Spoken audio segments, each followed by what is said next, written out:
Porque quando você, lendo São Tomás de Aquino, a Suma Teológica, e vê o que é um ato virtuoso, o que é a virtude, você lê ele dizendo, usando essa expressão, que a virtude é a disposição ordenada da alma. A alma está em desordem, mas quem causou esta desordem? O pecado original. O pecado original causou uma desordem. E ela é mais facilmente percebida no interior do que no exterior, porque exteriormente crescemos, desenvolvemos. Então você percebe, ainda que os atos humanos mostrem o interior desordenado ou ordenado. Então, se está em desordem, nós temos que colocar ordem. E os desejos, eles, por conta das paixões da nossa alma, se voltam para estas coisas aparentes. Então, o jovenzinho precisa de uma virtude. Qual é a virtude necessária antes dos 15 anos? Poderíamos dizer principalmente duas virtudes. Não é que são as únicas. É que quando nós falamos de um programa de educação, de ordenação interior, já depois da idade da razão, até seus 15 anos, nós observamos duas principais virtudes. E claro que todo pai sabe quais são, porque, sendo pai e mãe e católicos, é muito provável que tenham estudado, que tenham se aplicado, que tenham essas duas virtudes que ensinam seus filhos. Não é assim? Não é? Exato, é. Então, e quem a gente vê que pode nos ajudar a entender isso? O grande São Bernardo de Claraval, um homem educado por uma mulher muito virtuosa. Ele vai escrever muitos sermões valiosíssimos, sermões lindíssimos, porque ele é um homem que resolve mostrar essa desordem na alma. Ele não é o único, mas é que ele escreve muito sobre isso. Ele escreveu, como alguns já conhecem, o Tratado da Consciência, que é para poder mostrar que a inteligência, a vontade estão em desordem e a memória também. Então, o livro é para poder ver como ordenar inteligência e vontade. Só que antes do tratado, ele escreveu outros, ou melhor, ele preparou alguns sermões. Um deles foi sobre esta virtude que ordena os desejos. Qual o nome dela? Temperança. Esta é a virtude que o seu filho, depois dos 7 anos, à luz das virtudes teologais, precisa ordenar. Com o auxílio da fé, da esperança e da caridade, precisa ordenar a temperança. Precisa ordenar o concupiscível, precisa ordenar os seus desejos. E a ordenada é devida à ordem pela virtude da temperança. E quando a gente fala de temperança, a gente quer dizer o que com isso? Que a temperança, ela, como mesmo diz a própria etimologia, o próprio significado dessa virtude, o reto uso das coisas prazerosas e agradáveis. O reto uso das coisas prazerosas e agradáveis. Então, a gente vê isso mais facilmente com comida. Com comida a gente vê muito isso. Que eles precisam ser educados com os prazeres que começam pelo estômago, vamos dizer assim, e não apenas, vai ter toda a amplitude que a temperança pode alcançar na nossa vida dos prazeres e daquilo que é agradável. O problema é que nós, como não temos um reto uso, usamos sem retidão, então exageramos, caímos geralmente nos exageros, nos excedemos. E o homem não foi feito para os excessos. É da natureza humana ser moderado, saber ser moderado. A mesa, Você vê nas Sagradas Escrituras, os homens conduzidos por Moisés saem do Egito, estão no caminho que reclamando. E do que eles se lembram nas reclamações? Dos quitutes, das comidas do Egito. É o que eles reclamam. Estão lá se lembrando. Porque no Egito nós tínhamos manjares. Assim os sodomitas também, que geralmente são lembrados mais por pecados da pureza, contra a pureza, eles também se excediam nos alimentos, está na história também. Escrita para que nós soubéssemos, ao ler, entender as medidas do nosso ventre, ou seja, do nosso estômago. Um cuidado que nós temos que ter. Há uma necessidade e deve-se viver com a moderação própria dela. Então, por isso são aquelas histórias. Por que será que Deus vai deixar escrito uma história de um homem que come fora de hora? Jonatas, com papo de mel, comeu fora de hora. O que vai acontecer na vida dele? Como não sabem, vão ter que ler, não vou contar. Aí assim fica um bom exercício de abrir a Bíblia, né? Ir lá procurar onde é que está Jonatas, que livro é que conta essa história, para ver a história do favo de mel comendo fora de hora. Os filhos que comem fora de hora. Porque em casa, toda hora abre a geladeira, a gente fica olhando na geladeira, já abriu a geladeira 15 vezes em menos de uma hora. E as comidas não aparecem na geladeira. Está lá, né? Estão lá olhando, para ver se aparece comida, você, elas brotam, né? E come, né? E não estava nem com fome às vezes. Quando está o dia inteiro jogando, sente fome, mas consegue lidar, porque está jogando com os amigos. Mas se está em casa, não. Por que será também que a gente vai encontrar tantos trechos ligados aos alimentos? Não é só nos alimentos, mas vários trechos mostrando aquelas medidas que São Gregório Magno vai falar. São as 5 medidas à mesa. Não somos o primeiro a colocar a mão na comida. Não nos excedemos. Não fazemos como Esaú, que vendeu a sua primogenitura por um prato de lentilhas. Então a gente não fica incomodado se a comida estava ruim, a gente come. Se você vai num país que teve guerra e você deixa a comida no prato, as pessoas geralmente te olham muito mal. Senhores de idade italiana, assim, olham isso assim: você não sabe o que foi uma guerra, você não sabe o que é faltar comida. Então, imagina deixar no prato, mas come-se o necessário, né? São medidas, são as Escrituras, que estão lá. Não somos os últimos a sair da mesa, que fica lá comendo também. Está se excedendo, mas o último também, a não ser que você seja o último a chegar.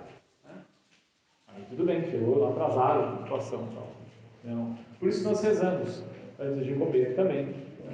Então essas medidas estão lá. E elas não são coisas à toa. Não existe nada nas Escrituras que são à toa. Porque o nécio se conhece pelo modo de andar, vestir. Por ele se conhece o seu modo de ser mostra o seu interior. Agora eu gosto de Santo Agostinho falando sobre isso, porque ele fala: vejo teus pensamentos não por uma luz que me mostra, que está me mostrando como você é por dentro, mas os teus atos te mostram o teu interior. E quem lida com jovens está vendo pelo exterior o interior. Então, se ele não tem temperança, é visível, porque ele é exagerado. É normal de um jovem ser exagerado, exagerado, as medidas e tal. Ele quer tudo a mais, quer na hora, do jeito dele, como ele gosta e tal, e os pais estão lá fazendo isso. Então, quando os pais fazem tudo que os filhos querem, porque eles querem, como eles querem, você está nesse momento impedindo que ele ordene dentro dele o apetite concupiscível. Ele precisa ordenar isso, ele precisa segurar as primeiras rédeas do cavalo. Eu mando nos desejos, os desejos não me conduzem. Não. Se ele não sabe fazer isso, Como é que ele cuida do interior dele? Quando Nosso Senhor vai falar que quem olhar para uma mulher com desejo, não sabem? Olhar ainda, claro, como irmãs. Ainda não. Então, ele não cuida do seu interior, claro, não foi educado para isso. Ele não tem pais temperantes. Ele não tem pais temperantes, não tem pais que dominaram os seus desejos. O modo de falar nosso é só sobre os desejos. Querida, não sei o quê, vamos sair num lugar tal, nós vamos comprar tal coisa. É só nos desejos. Chega numa loja, eu preciso comprar uma cadeira. Você chega numa loja e tem 100 tipos de cadeira. Mas essa e aquela. Nossa, mas aquela ficaria bem assim. É uma cadeira só. É que é difícil. É porque é algo impossível na gente. O meu sogro, ele geralmente não entra na loja de sapato. Ele chega, eu preciso desse aqui em 42, tá? Eu vou ir lá pagar. Acho o máximo mesmo isso aqui. Não, mas experimentar? Não precisa não. Sem demoras, entendeu? Eu já sei qual foi o meu número, já faço, já levo. Vê 3 desse tipo. Ele é assim. Fica agora. Bem prático, né? Então, né? Claro, homem, né? Você não vai ficar lá, nossa. Entendeu? Não fica assim, né? Não, né? Fácil, rápido. Essa calça ficou boa? Vê 2, pronto, acabou. Você voltar mais durante anos. É mais ou menos assim que funciona. Você imagina um menino cheio de frescura? Ai, mamãe. Não, filha. Não. Tá bom, entendeu? Não precisa ficar um sério. Como vocês não sabem quem é, não tem problema colocar esse aí. Mas eu lembro que eu fiz uma viagem para Roma com os amigos e a gente teve que dividir quartos, né? Aí um dos amigos lá ficava um século na frente do espelho do meu quarto, eu estava na cama olhando assim, né? Ele olhava, se olhava. Falei, tá com problema. Aí ele, por que, professor? Falei, cara, não é normal ficar se olhando tanto. Não, é porque você já fica de hora em hora, a cada 3 horas tomando água. E fazendo não sei o quê. Né? Não, eu estou na saúde. Não, tudo bem, filha. Você vai acabar morrendo cedo. Né? Não tem que se cuidar? Eu falei, cuidado para não exagerar, viu? Tem coisa mais importante para cuidar. Tem que cuidar da alma, meu amigo. Entendeu? Tem que cuidar, porque isso aqui depois mostra outras coisas. Você acha que a tua esposa ficou nessa ser bonitão? Acho que você não conheceu como funciona a mulher, entendeu? Não precisa ser ridículo, né? Entendeu? Não casa com mendigo, entendeu? Mas assim, já passa um pouquinho, né? Tem a ver com medidas? Claro! Se você vai educar um garoto, não é uma menina. Tem diferença, meu Deus. Aí a mãe vai lá, filho, porque não, faz isso, faz aquilo. É um garoto. Tem que ter atenção quando vai fazer isso. As idades tem que ter atenção. A Conchita, a Beata, quando caiu do cavalo com 10 anos, o que o pai falou para ela? Vai lavar a mão, volta e monta de novo. Fez uma mulher super forte, que levou a vida inteira grandes sofrimentos interiores. Nosso Senhor que apareceu a ela, pediu para que ela padecesse os sofrimentos da alma de Cristo, ou seja, os meus sofrimentos. Imagina que mulher é essa, para passar os sofrimentos do Nosso Senhor. E calada, ninguém sabia nada. A descrição em pessoa. Filho que morreu num poço. Imagina o seu filho de 5 anos bruto no poço. Qual é a tua reação? Não gosto nem de pensar, não é? Então, ela pegou, diante daquela dor, e levou os filhos aos céus. Deus levou, né? Não parece natural, exatamente, não é natural, é sobrenatural. É uma pessoa que vai sobrenaturalizando a vida. É só pegar um diário espiritual da Conchita e ver uma mulher assim que vai se elevando com Deus. Educou, claro, vai educar os filhos bem, né? Porque a coisa está acontecendo dentro dela também, né? Então, começamos pela temperança. Mas não é apenas ela. Antes dos 15 anos, deveria, como se fazia nas escolas na antiguidade, né? Ou nas escolas ou no lar, junto da temperança, ou melhor, a temperança vinha depois ordenando uma outra força na alma, uma outra potência. Que potência é essa? O irascível. Há uma força que Deus colocou no homem para fazer aquilo que é difícil, que é o irascível. Então, para quem está aí, eu estou vendo que tem gente anotando, o que é a fortaleza? Vamos colocar aqui. A fortaleza, então, ela reforça, ou melhor até, ajuda a pessoa a aprender a tolerar o desagradável. O que deve se fazer apesar das dificuldades. Apesar das dificuldades, você deve fazer. Você tolera o desagradável. Então a ira, a gente fala ira, só que a gente pensa que ira é uma coisa ruim. São Tomás de Aquino não fala que a ira é uma coisa ruim, é uma força dentro do homem, para ele rejeitar o mal e fazer o bem que é difícil, o bem que é árduo. É para isso que tem sido da gente. Só que a gente usa isso geralmente contra o próximo. Com o quê? Maldizendo os irmãos. Aí São Paulo precisa lá em Colossenses 3 lá mostrar, né? Deixai essas coisas, a ira, a animosidade, a maledicência, todos os erros ligados ao irascível. Então, quando o seu filho vem e repete o que você faz, falando mal das pessoas, o irascível dele não está educado.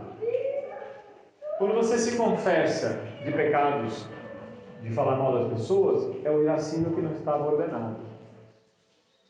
É ali. É um sinal para você entender. Isso está na sua alma. São pecados ligados a certas tendências, a certos pecados capitais, ligados ao seu irascível. Você se volta contra a pessoa. Por que São Bento, quando o irmão chega feliz, o fulano morreu, era o cara que perseguia São Bento, o pai Bento, ele chega e conta para São Bento, ele morreu, imagina que legal, fala assim, nossa, todos os piores casos do Brasil morreram, nossa, que alegria, o Brasil vai começar de novo, né, e tal, né? São Bento reprimiu ele seriamente, entristeceu-se pela morte da pessoa, não ficou nada feliz, e não foi hipocrisia. Isso demonstra que o irascível dele estava ordenado, porque a ordenação do irascível pela virtude da fortaleza faz com que o homem tenha um coração compassivo, ou seja, que ele se compadeça das pessoas. Um professor tem que ter o irascível dominado, porque quando o menininho não entende direito, você não fica assim, como assim? Demônio.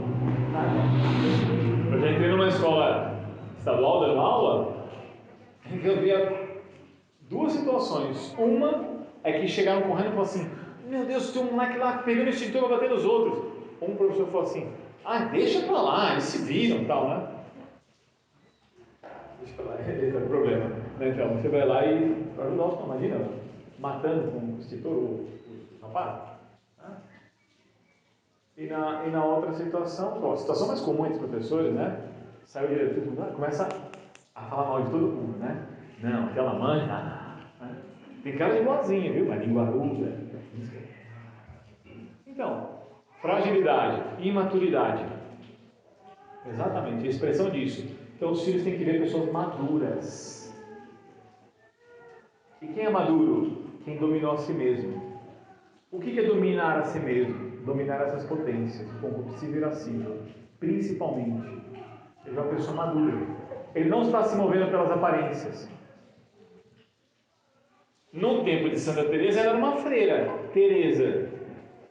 As irmãs chamavam ela como? Vagabunda. Desculpa, é só porque está na história, tudo bem? Ela não tem nada de vagabunda. Mas ela sofreu isso aí, entendeu? Agora, hoje era a Santa Teresa. E a irmã? Você nem sabe o nome dela. Exatamente, né?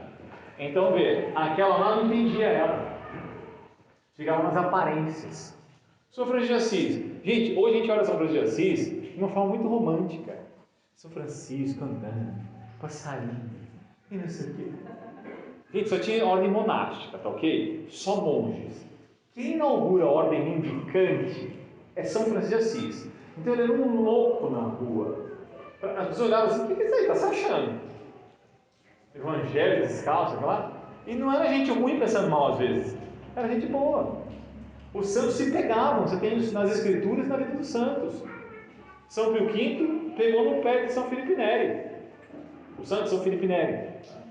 São Filipe Neri mandou os irmãos oratorianos saírem lá da diocese de São Carlos Borromeu. Quando São Camilo de Leles começou a ver Jesus, São Filipe Neri, que era o diretor espiritual dele, falou assim: vai comer, ele está passando fome. Você vai ficar vendo Jesus aí, foi de BA. Entendeu? E ele via Jesus. Então, às vezes tinha esse negócio, impressões. Entendeu? Mas tem que aprender a decidir direito. Então o filho precisa ver pessoas em que a casa é uma casa alegre. Não adianta falar que sou católico e vai só na missa dominical. Olha, você vê as pessoas que estão perdidas no mundo, perdidonas assim, às vezes elas são muito coerentes com a mentira. A vida dela é inteirinha, é ilógica, mas tem uma coerência dela ilógica. Por quê? Porque ela está perdida de vez. Ela pensa que foi uma pedida, fala, sente, quer, está assim. Agora o católico eu vou na missa, mas eu vivo exatamente como uma pessoa perdida. Raciocínio igual. Quero as mesmas coisas, mas eu só estou com o corpo da igreja. Você acha que o filho não percebe? Claro que ele percebe isso. Entendeu? O pai está lá que nem na praia, de bração assim dentro do banco. Nossa, não termina, pai, hein? Hoje está roxo, hein? Não para de falar, né? Que homilia. 20 minutos de homilia. Minha nossa. Aí fica lá, o teu filho olha para você, entendeu? Fica difícil assim, entendeu? Se te importa, você está inteiro naquilo que você gosta. Porque quando o fulano está assistindo futebol, ele está lá, está inteiro no negócio, vibrando, né? Aí você está na missa e você está lá, como? Mas está desagradável. Muito bem, o irascível a suportar desagradável, não é? Porque às vezes é desagradável o que a pessoa me fala, às vezes é desagradável a situação. A gente só faz o que é agradável? Chegamos ao ponto principal. Naquela obra do Leonardo Sachs, ele analisa, são só médicos, a gente fazendo uma análise da fragilidade dos jovens atuais no mundo inteiro.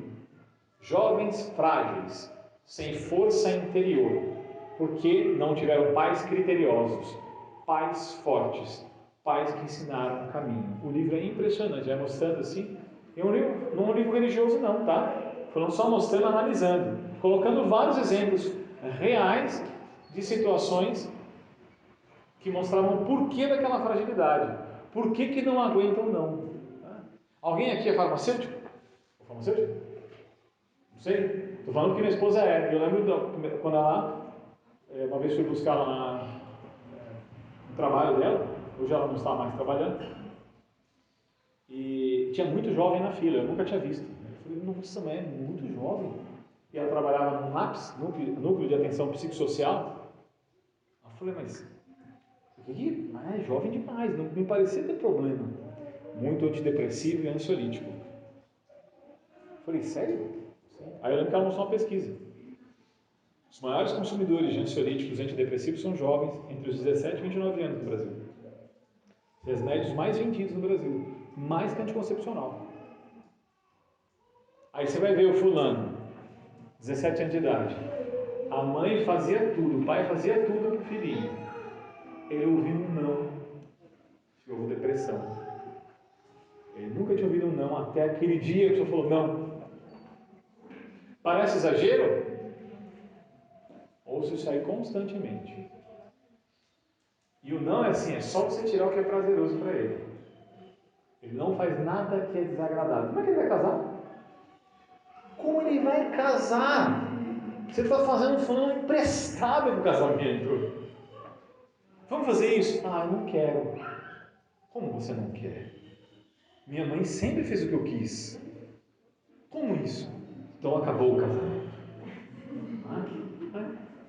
Eu já conheci várias histórias de gente que ficou 2 meses, 3 meses casado. Separou. Por quê? O fulano não fez a minha vontade. Mimos. Então a gente faz filhos imprestáveis quando eles não conseguem lidar com o que é desagradável e não sabem ter o reto uso das coisas agradáveis. Ninguém está falando que a gente não tem que ver as coisas agradáveis como agradáveis. A questão é os exageros, a falta de medidas. E essas medidas são racionais. Então não podemos agir como irracionais. Bom, continuando isso daqui, a gente... Alguém falou? Sim. Nesse caso aí, Sim. vou colocar o meu caso no particular. A gente reza o terço em casa. E 2 dos meus filhos menores não querem rezar de jeito nenhum. Claro, estão correndo. Vira uma confusão e eu obrigo a rezar todo dia. Sim. Esse obrigar, porque às vezes eu fico assim, será que se eu obrigar vai estar piorando ou melhorando o negócio? Porque eu não tenho essa formação. Porque as pessoas falam pra gente assim, não... Vai traumatizar, depois nunca mais ele vai querer ser religioso. Isso, é o papo do mundo. Então, mas tem que ficar lá, quieto, rezando. Eu tô falando a grosso modo, né? Olha, que interessante, ó, vamos abstrair da situação, tá bom? Eu por muito tempo, só vou colocar isso só para uma situação que você vê como é que é desagradável, tá, né? Por muito tempo, quer dizer, a maior parte da vida eu fiz esportes de alto rendimento, então fazia atletismo. Dói pra burro, não é como as pessoas pensam, dói bastante fisicamente, você vai lá, porque você quer superar, quer chegar a um índice, não sei o que, é dor, entende? Você tem que fazer um monte de renúncias. Não, vou ter que dormir no horário, comer não sei o que, parece uma frescurada, você tem que abrir mão de um monte de coisa. Fulano está fazendo isso. Depois tem vários problemas, hoje tem um monte de problema por quê? Por judiar do tornozelo e do joelho, né? Se não toma cuidado, vira, né? E você tolera. Mas porque eu estou vendo um fim, uma coisa que eu quero, estou querendo lá. Então o que acontece é que ele não vê o sentido daquilo que ele está fazendo mais para frente. Então, nossa, tolerável isso aqui, entendeu? Muito é disso também. Porque ali houve alguma coisa, se colocou alguma coisa para ele alcançar com aquilo. Então geralmente com oração a gente tem que colocar a panela no fogão para esquentar. Aí você pode fazer isso de muitas maneiras. Antes de rezar, quando é criança, certas histórias podem ajudar. Elas dão uma aquecida, depende, claro, como a gente conta as histórias, né? Você pode ver que se você contar alguma história real mesmo, de santos falando, de anjos, de pessoas que morreram, pregações do inferno, a molecada reza para valer. Ou porque ele se condói com uma pessoa que está sofrendo, ele reza para valer. Né?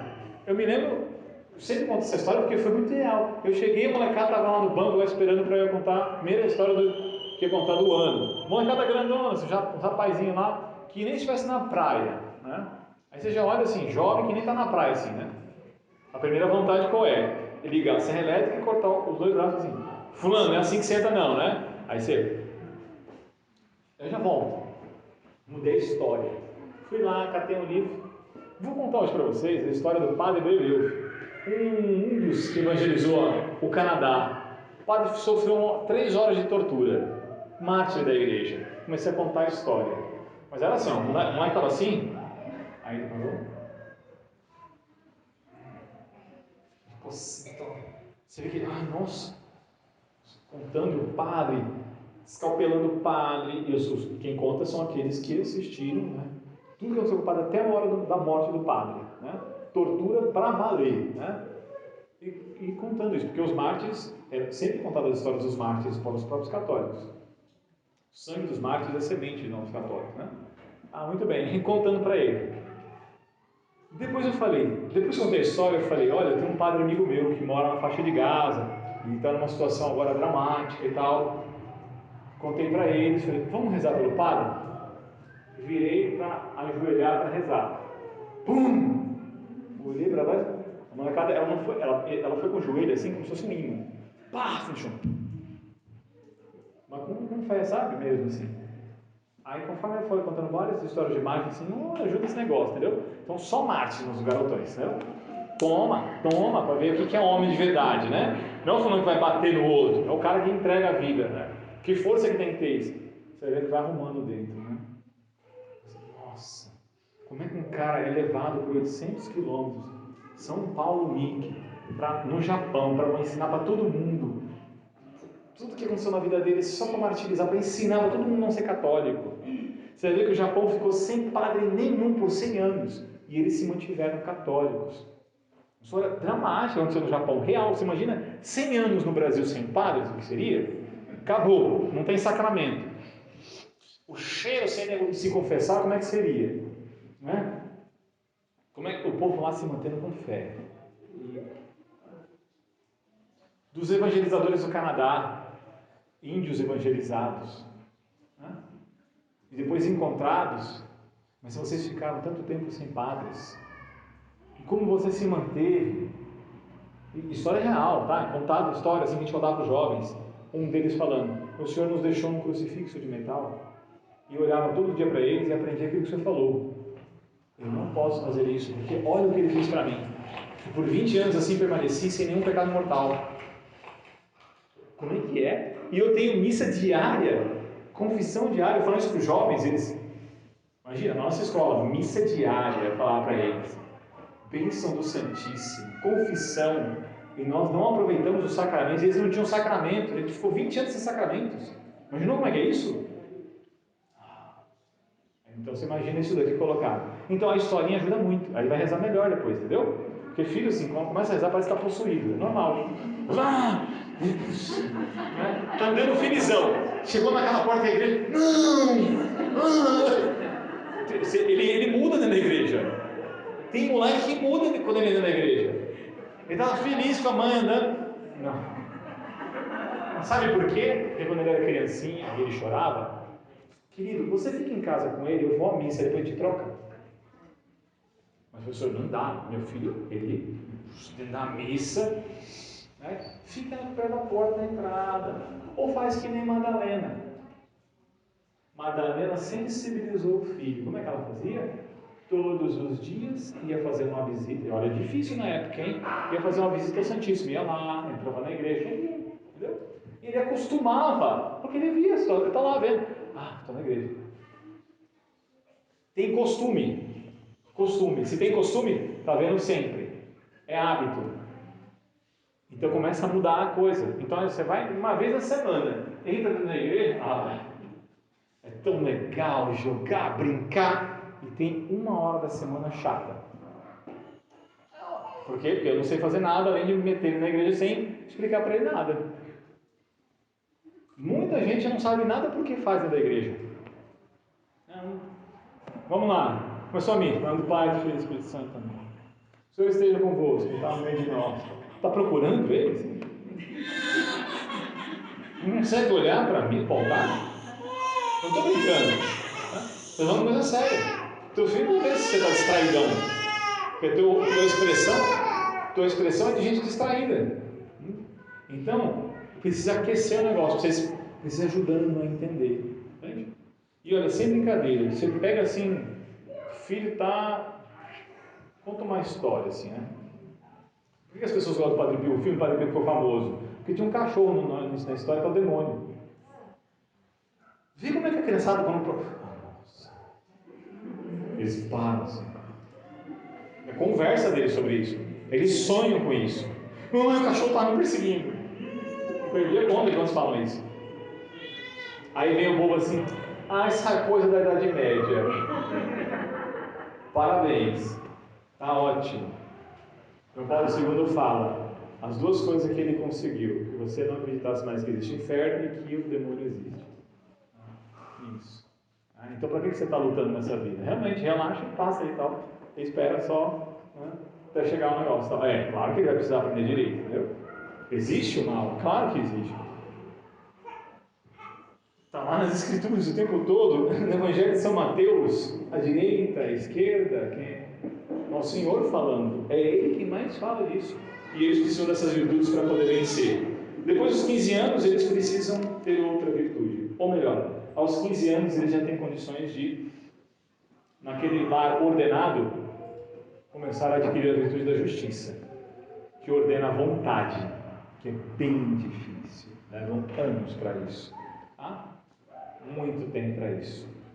Mas antes de, ou mesmo de comentar alguma coisa sobre isso, sobre essa questão da justiça, eu queria falar uma coisa. É que quando a gente fala de virtudes, as pessoas têm umas ideias muito estranhas sobre virtudes. Não sei se eles têm a ideia da virtude grega, não sei como é que é. Eu já vi muita coisa que as pessoas pensam nisso, assim. Mas são coisas muito desconexas, não tem muito a ver com a realidade da coisa. Quando a gente fala de virtudes, a gente está falando de forças espirituais permanentes. Forças espirituais permanentes. Se são Forças, a gente deveria saber como é que se adquire essa força. Eu preciso dela. Mas ela não é humana, ela é espiritual. E deve ser permanente. Então eu adquiro pelos exercícios próprios de considerações. Eu preciso aprender a ver as coisas. E isso é um trabalho de conhecer algo que é relativo a gente mesmo. Porque quando a gente vê fortaleza, humildade, qualquer uma dessas virtudes, é algo sobre a minha própria vida, algo que tem a ver comigo. Por isso que quando a gente estuda sobre vício, a gente fala, nossa, eu tenho isso. E você reconhece na virtude algo que você queria, que você nota que é justamente porque tem a ver com a vida do ser humano. Ele precisa daquela virtude. Então elas são verdades. Não se preocupe, uma mãe rebentando o filho. Vai ter caído. Isso, então é o teu filho, não. Verdades.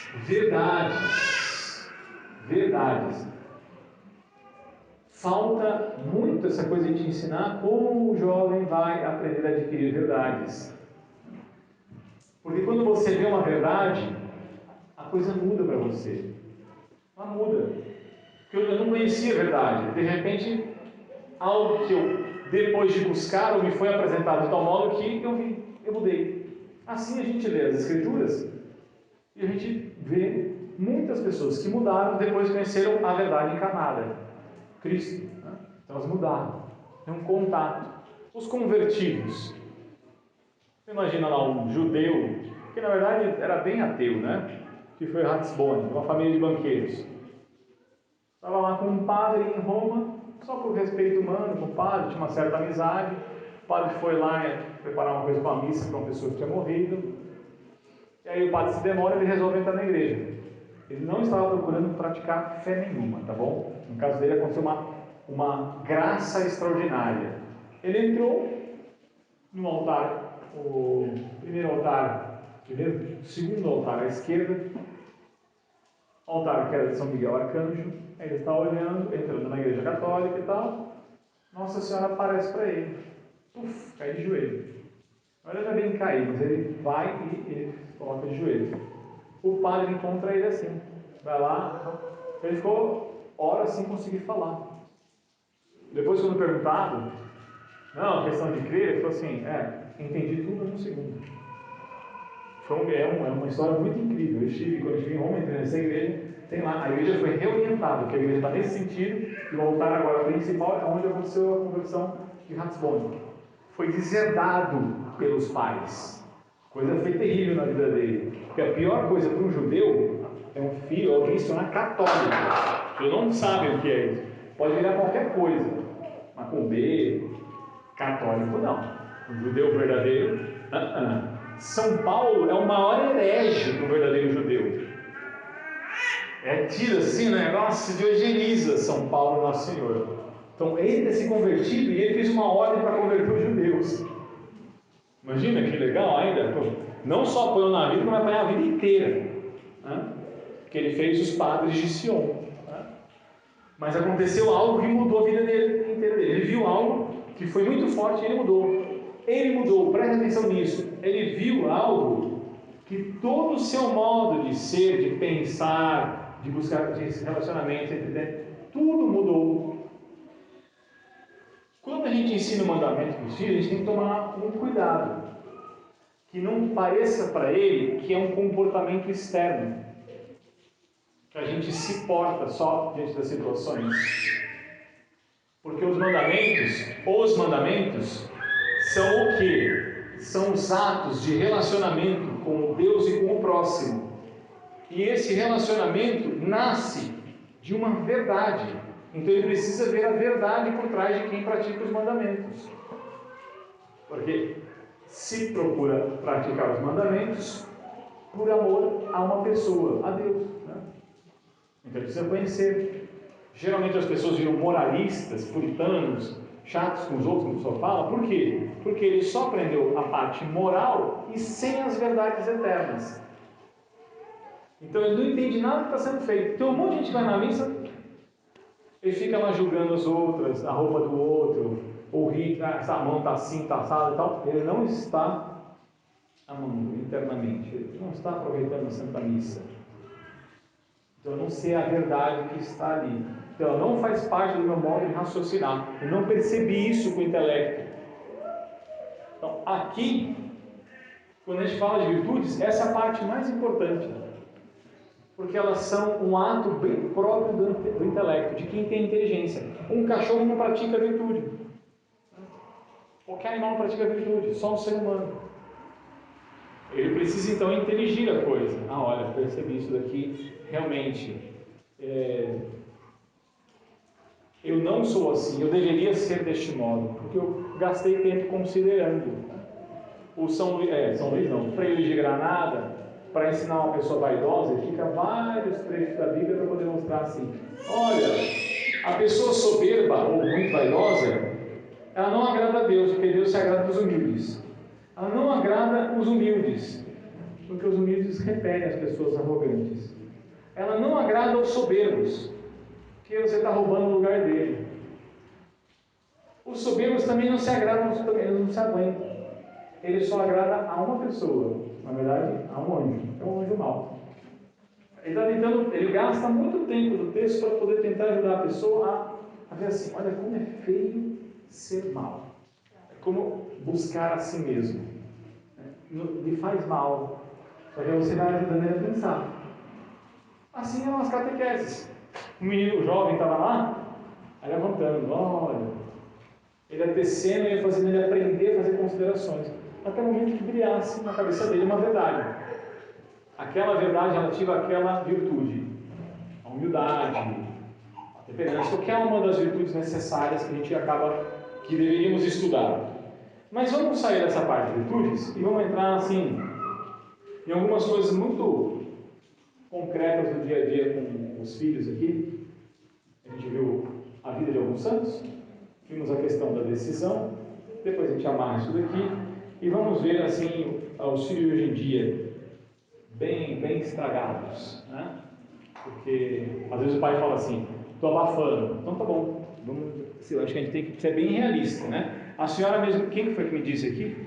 Não foi a senhora que falou, né? Conforme eu vou estudando, eu vou me vendo pior, não é isso? Ela falou? Sim. Eu falei: é um bom sinal. Não, mas é normal isso. Quando se vê a vida do Padre Pio, você vê que ele não pensava bem de si mesmo. Não ficava: imagina, eu tenho as chagas. Você não tem.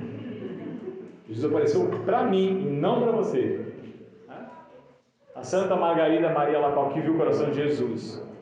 Aí a humildade da menina. Depois viu aqueles grandes santos de feira. Nenhum santo era assim. Aí a pessoa anda como se fosse um arrogante, entendeu? Então, é um sinal de que está mal dentro. Quando está bem dentro, a pessoa está bem assentada. Não pensa mal dos outros, pensa mal de si. Quando a coisa vai mal, aí é o inverso, né? Eu estou ótimo, todo mundo não presta, né? É o inverso disso. Talvez seja por isso que, inclusive, muitas coisas da educação das crianças vão mal, pela forma como eu me vejo e meus filhos veem que na mesa, conversando sobre as pessoas, criticando sempre tudo e todos. Ninguém presta. Aí você leva ele na catequese lá do padre. É pecado. Mãe, sabia que não pode falar mal dos outros? Se a mãe é consciente, ela não sabia, filha, agora estou sabendo. Filho, não é bem assim. Claro, não é mandamento. Não é bem assim. Você não entendeu, você não conheceu essa pessoa, né? Vai ser bem interessante a gente tentar justificar para o filho uma coisa que a gente não deveria fazer, né? Uma coisa que ele vai notar, né? Então vamos colocar por uma ordem aqui na vida das crianças, né? Jovens aqui. Eles não sabem lidar com as frustrações. Então a gente tem que falar com as pessoas. Você tem que educar os filhos para saber lidar com frustrações. A vida é muitas vezes se frustrar. Você se frustra. Hoje eu acordei no horário que eu queria. Então, frustração. Então tem muitos autores muito bons que falam isso. Educar para a frustração. Como assim? É para ser forte, para lidar com isso daqui. Lidar quando você tem dissabores na vida. Porque aí ele vai saber na hora que tem alguma coisa assim, como lidar. Ele não tem a experiência, ele não tem o conhecimento, ele não tem os critérios e não raciocina de forma correta. Então falta o quê? Orientação. Segundo, o próprio preparo das situações. Terceiro, um auxílio para que ele seja humilde. Humildade como sanidade mental.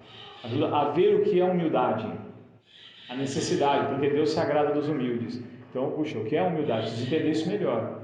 Né? Porque, inclusive, ela é a raiz de todas as virtudes, assim, a primeira de todas. Ela é o perfume das outras virtudes.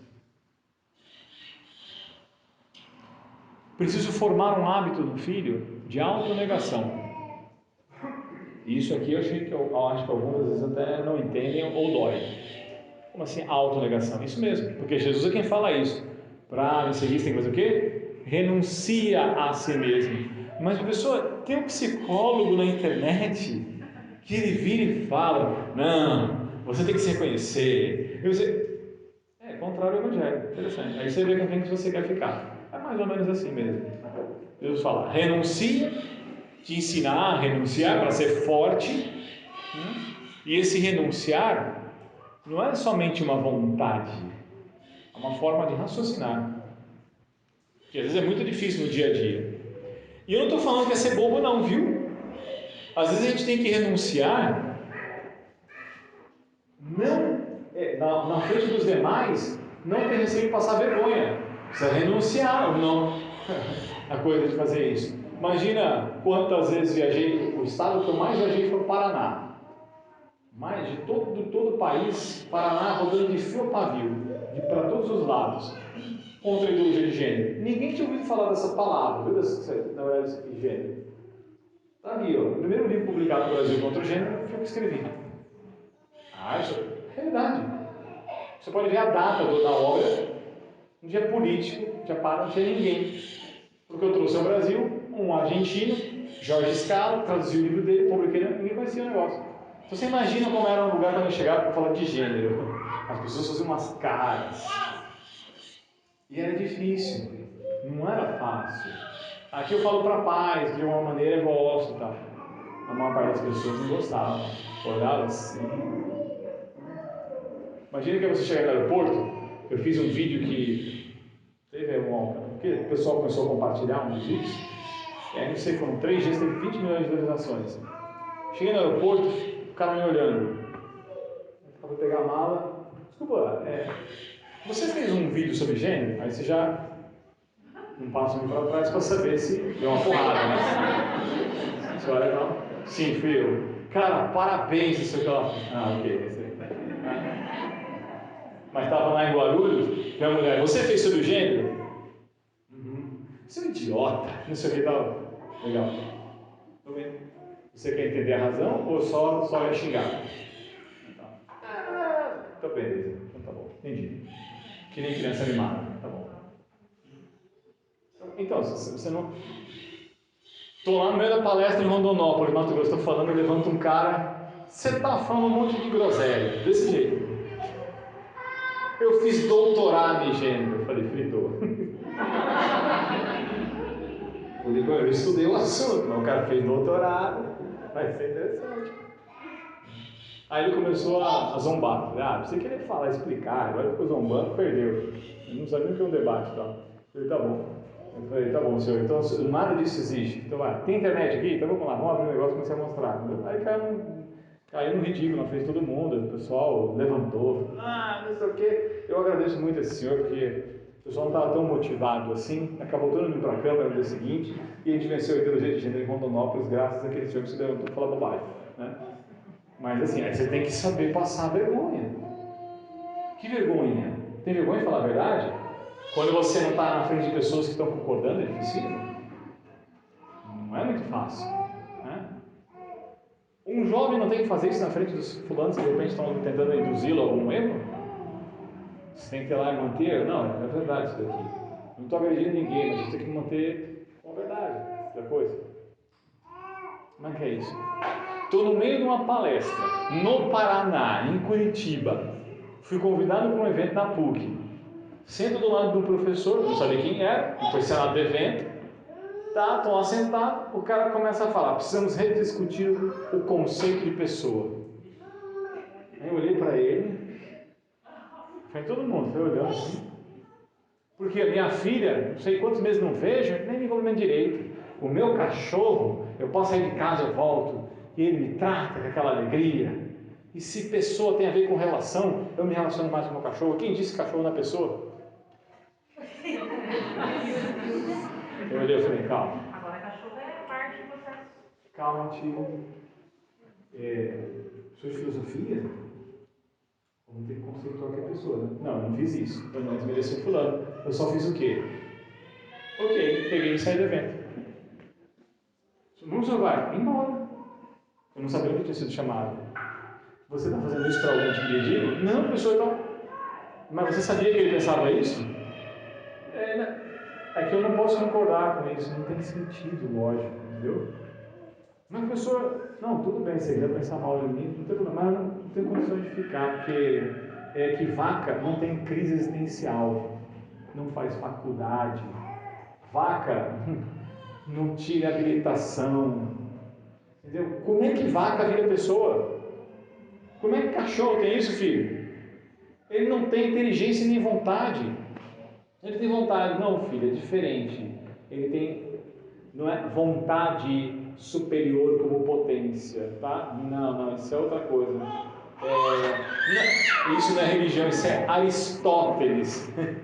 Então, desculpa, não dá, cara, assim, de verdade. Então, se pensaram mal, não me interessa. Tinha que falar a verdade e acabou, entendeu? Você tem que sair.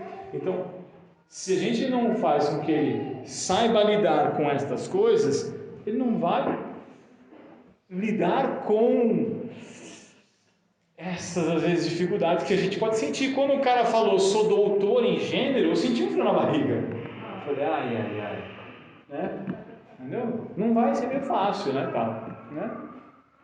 Então a gente acaba se vendo numa situação em que, eu não estou falando da catequese para pessoas que querem ouvir, estou falando de pessoas que discordam, tá? E quando a gente fala que é ensinar na contrariedade, o que significa isso? Significa que você tem que mostrar para ele o que é a realidade. Falta apresentar para os jovens o que é a realidade. O desejo dele não é a realidade. E pode nem se tornar a realidade. Nesse livro que eu citei do Leonardo Sachs, tem uma jovem que não consegue passar numa prova. A história é muito longa, mas assim, ela não consegue passar numa prova. E o professor da universidade nos Estados Unidos vira e fala para ela assim, está em tempo ainda de desistir. Ela surtou. É história real. Depois a mãe tem que levar para fazer tratamento, não sei o quê. Ela não conseguia lidar com a realidade de que ela não tinha preparo. Ela podia ser levada ao preparo, mas ela não conseguia. Quando a mãe falou assim, filha, eu pago um professor particular, ela não aceitou. Por que ela não aceitou?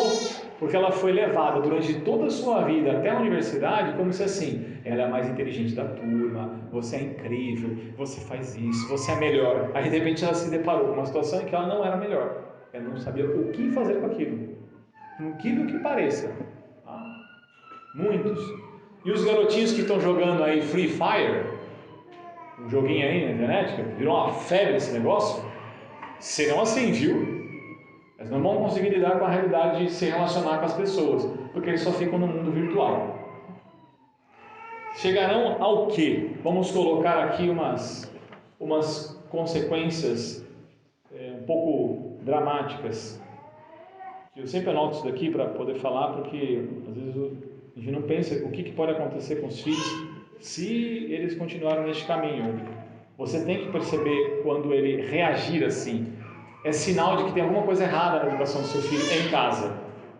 Então você tem que interromper a coisa e mudar os caminhos, tá?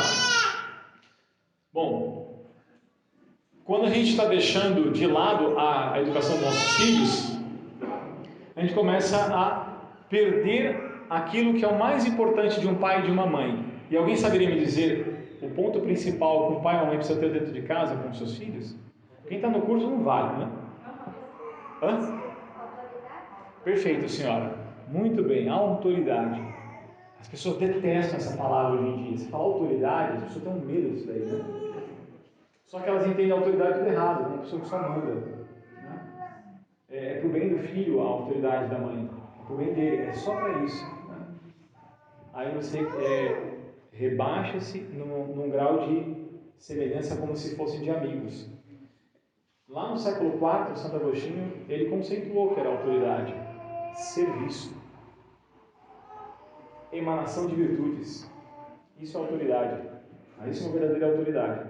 Então, se a gente não tem, precisa resgatar.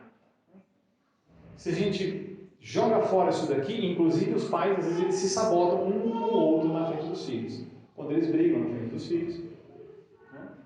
Quando desmerecem o outro. Tiram a medida corretiva do outro. Aí acaba acontecendo uma educação às avessas.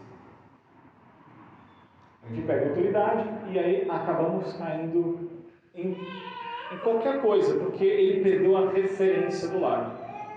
Alguém que me guie, alguém que esteja guiando. Sim, senhora. E o senhor falou sobre esse resgate da autoridade, né? Como se faz esse resgate da autoridade? E eu vou colocar mais uma vez a mim, porque eu tenho filho de 21 anos. Não é Já não mora com a senhora? Mora comigo. E trabalha, tudo, passa muito tempo fora de casa, estuda, trabalha, mas o pouco que vem, ele, como eu formei ele mal, né, não é um péssimo filho, mas não é aquilo que eu hoje estou começando a enxergar. Ele traz conceitos, ele traz experiências para dentro de casa, que hoje são experiências que lá atrás eu dei o meu aporte e hoje eu já não dou mais. Então, o que eu sinto? Não é agressivo, nada, mas eu vejo assim, que o que é falado é como se jogasse no lixo, sabe? Ele não se contrapõe ali, mas também não faz. Isso traz um prejudicado aos outros que são menores. Como fazer esse resgate num momento assim, mesmo que tenha 13, 12, sei lá, mas como faz? Ok. Bom, primeiro que assim, não é do dia para a noite. Tem que entender que isso é um trabalho árduo, né? No caso, ele já é adulto. Então, ser adulto é diferente do quando ele é jovem, se é criança, jovenzinho, a gente percebeu que a gente cai em certos erros. Adulto, a maior parte dos pais que acabaram errando, né?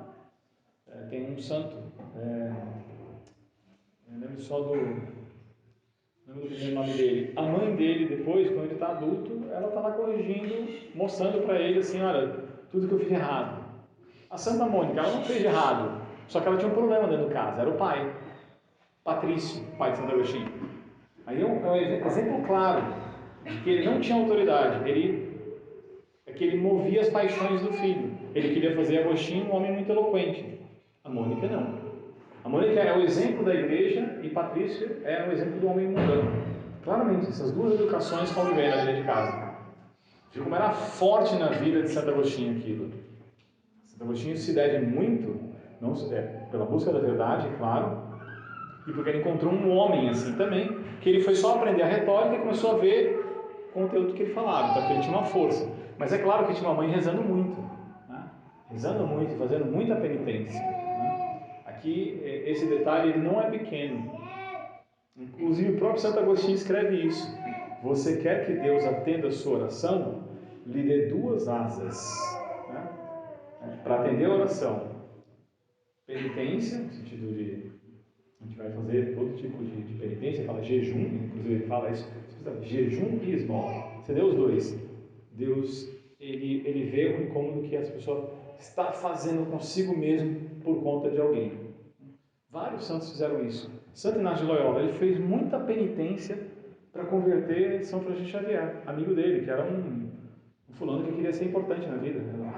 Queria eloquência também. Hoje é grande santo, São Francisco Xavier. De grandes e portentosos milagres, né? Então, para ver aqui, tinha gente fazendo penitência, né? Então a gente não faz penitência pela conversão das pessoas. Por que Nossa Senhora de Fátima vai falar de penitência, né? É quase morta, as pessoas não fazem penitência. pelos filhos, pelo conhecido, por alguém. Penitência. Né? Jejum, só fazendo 2 vezes no ano, jejum? Primeiro que a gente não deveria sair de uma mesa agradando o corpo toda hora. É princípio, é critério, a gente saber lidar com a coisa. Porque a gente pode fazer um bem enorme, espiritualmente. Alguns não conseguem perceber isso, mas é muito mais por conta de uma cabeça e de certos desejos, de critérios assim, bem humanos, por isso, do que olhar e falar, onde é que eu posso entender isso? São João Clímaco, só ler lá o livro dele, Escada para o Céu, tem um capítulo sobre jejum, depois você lê aquilo lá e fala, preciso fazer jejum, você muda, você fala, uau, não sabia disso, então a gente precisa fazer isso pelos filhos, estou dizendo que só não faça, mas é que no caso de um adulto é mais por aí, se fosse dos filhos menores, aí é outra história, tem que chegar junto. Mas é que é jovem, está adolescente em casa. A Santa Zélia expulsou uma menina de casa. Estava lá falando bobagem para as filhas. Mandou embora. Só desaparece, nunca mais volta aqui. Meio, parece estranho, né? Então. Estou lá em cima. Né? E a gente às vezes não percebe que a gente não estava corrigindo os defeitos. Se quem aqui tem filho pequeno, então, se a gente não corrigir os defeitos, eles ficam indomáveis. Mas eu não estou indomável. Eu não sei. Geralmente as pessoas elas não têm um raciocínio claro, espiritualmente falando, por conta dos defeitos que mandam na vida, governam a inteligência da pessoa. O filho, então a gente vai por aí. Agora, termino dizendo para a senhora o seguinte: a autoridade se resgata respeitando a fonte da autoridade. Então, eu preciso me formar moralmente, eu preciso aprender profundamente, estudar sobre isso, sobre os mandamentos da lei de Deus. Tem no catecismo, tem muitas obras para poder mostrar isso, para a gente observar os mandamentos. Quer ver um pecado que às vezes as pessoas não têm nem noção? Vai? A pessoa fala, ixi, mas não fala, senão eu tenho que confessar. O padre já está por aí, eu posso fazer filho. Tá? Pensar mal dos outros. É óbvio que é pecado ou não? Por que pensamos? Pensar mal das pessoas ou é pecado venial ou mortal, dependendo de como a gente pensa.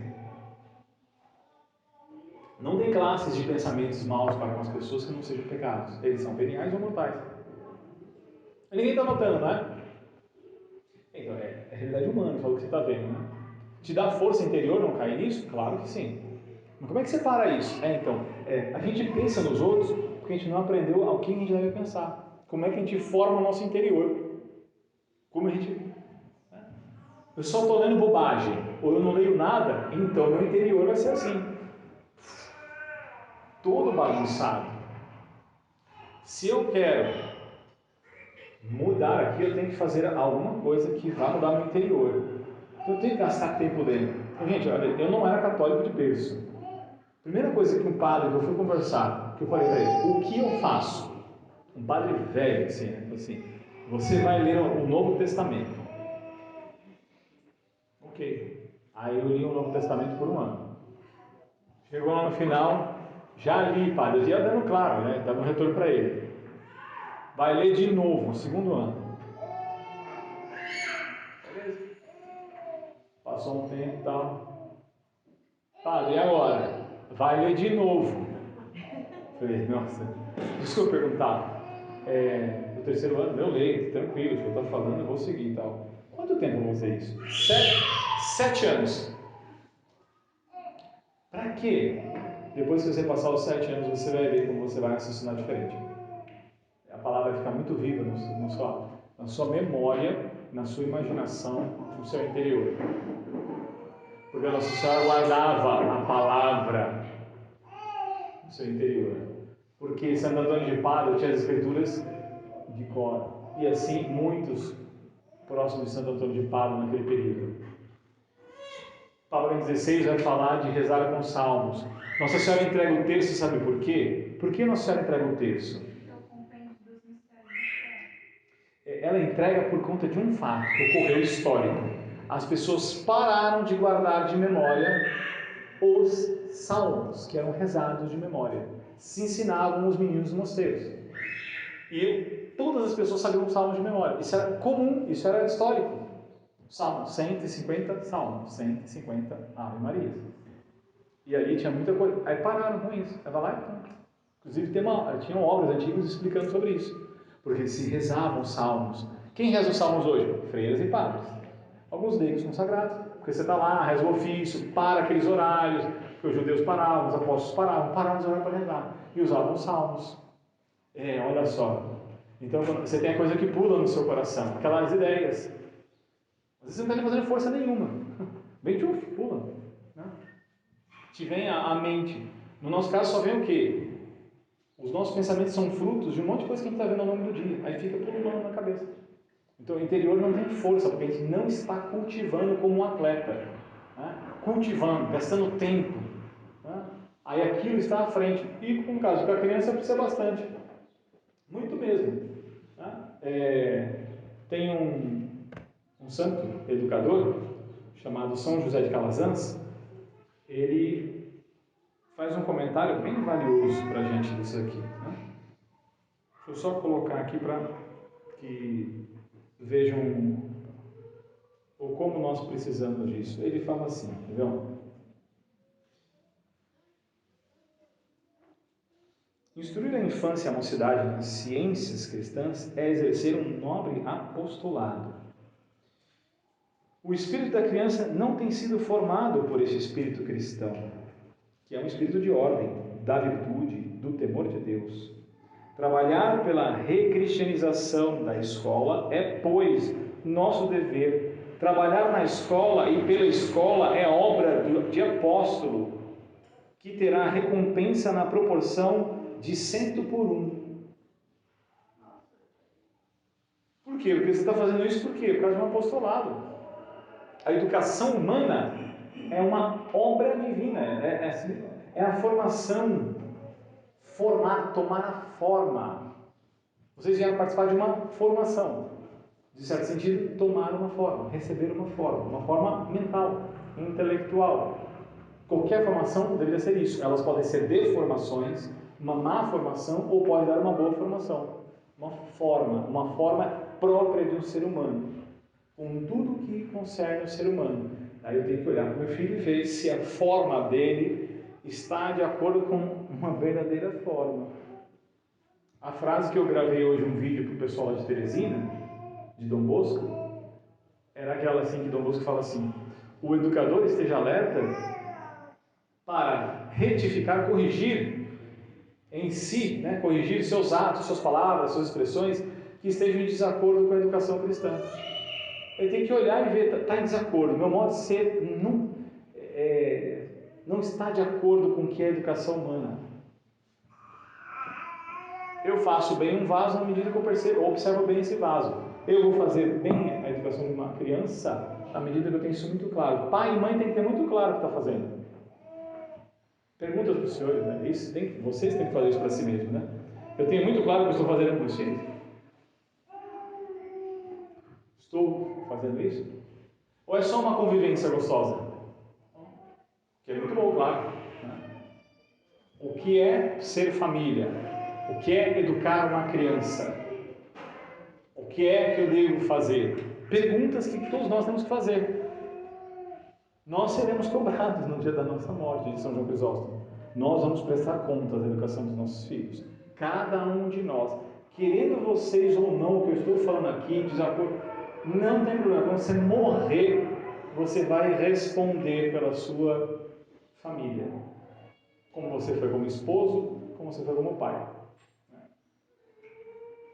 Estará lá. Assim, eu realmente com a minha esposa fui fiel, respeitei, amei, cuidei, zelei de minha vida, para lá, com todos os dias, tal. Os meus filhos eu cuidei, proporcionei isso, aquilo. Não, eu dei muito carinho só. Não, carinho ele tem um outro sentido. Você tem que dar toda a força interior para ele.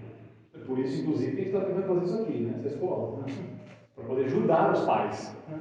Porque eles vão precisar fazer o que eles estão fazendo. Então pode ser que a gente, inclusive, dê divergência às vezes, sabia? De repente, um pai está fazendo, uma escola faz o contrário. Né? Tem um monte de escola dando gênero aí, na veia. É toda hora gênero, assim, um negócio descabido. Né? Não tem sentido lógico nem intelectual. É isso que ela está dando. As pessoas perguntam assim para mim: e professor, a escola vai dar o gênero? É claro que não, eu não posso falar um negócio que não tem sentido. Não tenho como fazer isso. Não posso. E não posso fazer outras coisas que são malas para ele. Mas às vezes pode ser que a escola esteja fazendo bem e a família não compreenda também. Não. Meus filhos já foram corrigidos em escola que eu abri? Já. E vieram falar. Então eu ouvi, para ver se era uma coisa desmedida, que eu poderia de repente conversar com a pessoa. Ou se eu... Bom, eu não vou falar para o meu filho: vou lá para a professora. Não, inclusive isso é uma injustiça. Na vida a gente passa por muitas injustiças. É normal acontecer isso.